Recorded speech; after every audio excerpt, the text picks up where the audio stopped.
ஓடி விளையாடு ஓய்ந்திருக்கலாகாது. அதுக்கு தான் சூப்பர் சரவணா ஸ்டோர்ஸ்ல சம்மருக்கு ஆடைகள் வாங்கும் போது அவுட்டோர் கேம்ஸ் ஃப்ரீ. ஓடு ஆடு விளையாடு. சூப்பர் சரவணா ஸ்டோர்ஸ் சம்மா கோடையை கொண்டாடலாம். பால்டா எல்லாம் பேசுது, என்ன பண்றது?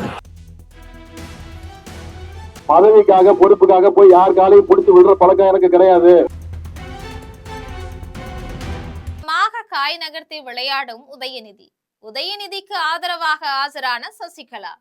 இது பற்றி விரிவாக பார்க்கலாம் இந்த தொகுப்பில்.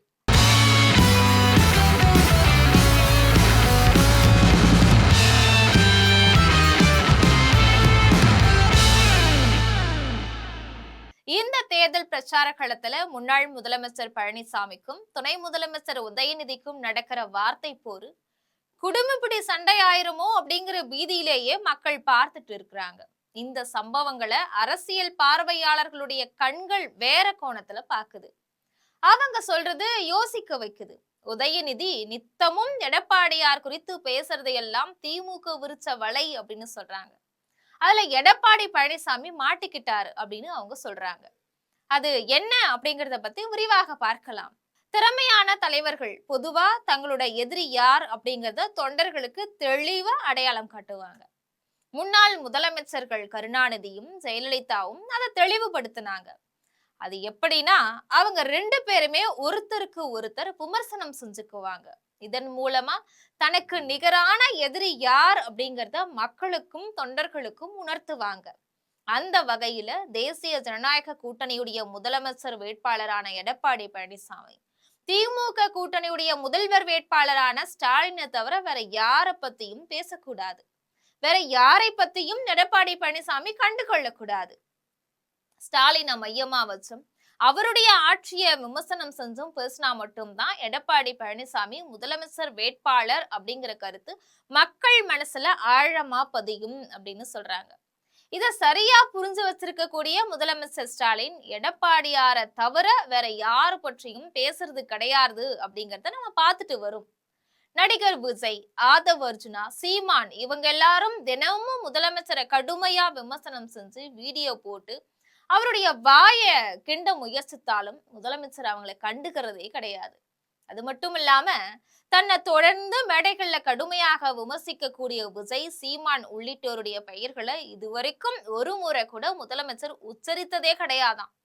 அதனால அவங்க மன உளைச்சலுக்கு ஆளாகி கோபத்துல எதையோ வாயில வந்தபடி ஸ்டாலினை விமர்சிக்க தொடங்கிட்டாங்க. இது பெரும்பாலும் திட்டவங்களுக்கு பேக் ஃபயர் ஆகி விடுறதா சொல்றாங்க. சீமான் விஜய் விஷயத்துல எடப்பாடி பழனிசாமி சரியாதான் நடந்துக்கிறாரு, ஆனா உதயநிதி விஷயத்துல மட்டும் கோட்டை விட்டுடுறாரு அப்படின்னு அரசியல் பார்வையாளர்கள் விமர்சனம் பண்றாங்க. சசிகலா காலில் விழுந்த புகைப்படத்தை வச்சுக்கிட்டு 2019, 2021, 2024, 2026 அப்படின்னு 4 தேர்தல்கள்ல உதயநிதி பிரச்சாரம் செஞ்சு எடப்பாடியுடைய பிளட் பிரஷரை ஏற்றிட்டு வராரு. இதைத்தான் சொன்னேன், எனக்கு இந்த அனுபவம் கிடையாது. பதவிக்காக பொறுப்புக்காக போய் யார் காலையும் பிடிச்சு விடுற பழக்கம் எனக்கு கிடையாது.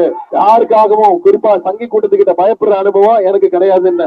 அதனால கொதிப்படையக்கூடிய எடப்பாடியார் வாயில வந்ததை பேசி திமுக விரிக்கக்கூடிய வலையில மாட்டிக்கொள்றதா சொல்றாங்க.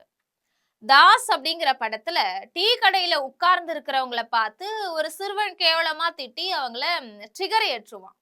அவன் எதுக்கு திட்டுறான் அப்படிங்கிறத புரிஞ்சு வச்சிருக்க கூடிய அவங்க பையன் திட்டுறதை கேட்டு கோவப்படாம அமைதியா உட்கார்ந்து இருப்பாங்க.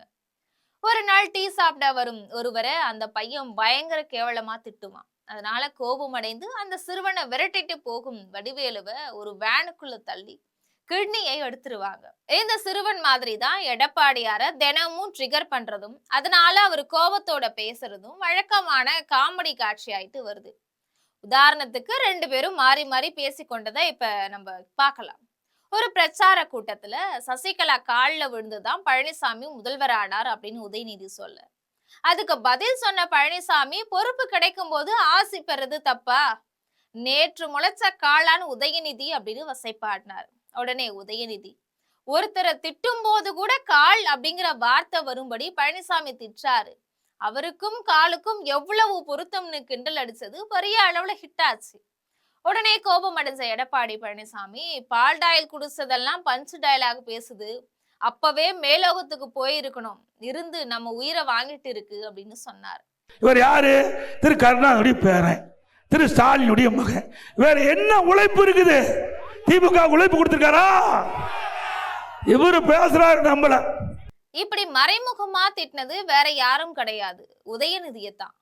மறுநாள் கூட்டத்துல மைக்கு பிடிச்ச உதயநிதி எடப்பாடி பழனிசாமி இனிமே பால்டாயில் பழனிசாமி அப்படின்னு அழைக்கப்படுவார் அப்படின்னதும் திமுக காரங்க உற்சாகத்துல கைத்தட்டி சிரிச்சாங்க. இதுல இன்னொரு ஹைலைட்டான விஷயம் நடந்துச்சு. உதயநிதி சொன்னதுல என்ன தப்பு இருக்கு, நீங்க அப்படித்தானே ஆட்சிக்கு வந்தீங்க அப்படின்னு எடப்பாடியாரை கண்டித்தும் உதயநிதிக்கு ஆதரவாகவும் சசிகலா பேசினது சோசியல் மீடியாவுல வைரலா பரவுச்சு. நான் என்ன கேக்குறேன், ஒரு முதலமைச்சரா இருந்தவங்களுக்கு இந்த மாதிரியான வார்த்தைகள்லாம் வரலாமா வாயில? ஒரு கண்ணியமா நடந்துக்கிறது இல்லையா?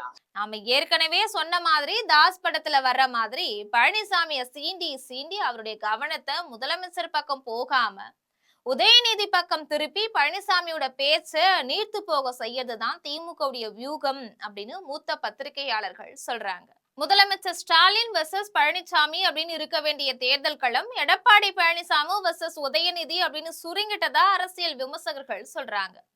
திமுகவுடைய இந்த யுத்தியால அதிமுகவுக்கு மிகப்பெரிய இழப்பு ஏற்படும் அப்படின்னு சொல்றாங்க. இப்படி ஸ்டாலின் மீதான எதிர்ப்பு அரசியலை ஒன்று குவிய விடாம உதயநிதி பார்த்துக்கிறார். அதுல அவர் வெற்றியும் அடைஞ்சிட்டு வரதா அரசியல் ஆய்வாளர்கள் தெரிவிக்கிறாங்க. இது போன்ற அரசியல் செய்திகளை உடனுக்குடன் தெரிந்து கொள்ள ஜெம் தொலைக்காட்சியுடன் எப்பொழுதும் தொடர்பில் இருங்கள். நன்றி.